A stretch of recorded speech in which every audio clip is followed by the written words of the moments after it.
In France, you have the Eiffel Tower. In Italy, you have the Leaning Tower of Pisa.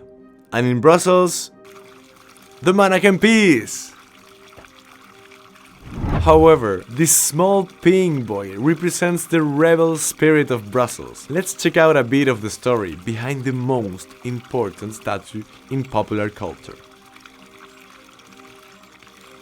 At the beginning, this statue was called the Petit Julien, and it was built about 30 years before Christopher Columbus arrived in America.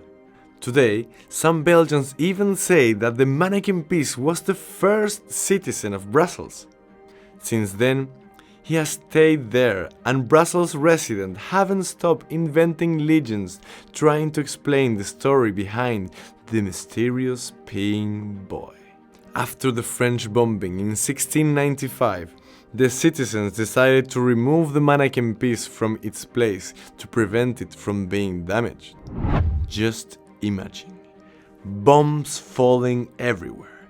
Your life is at risk, and what is your first reaction? To save a 61 centimeter statue. Of course, it's the most logical thing to do for Belgians. And that's because the Manneken Pis is not just a small statue, it's a true symbol of national identity.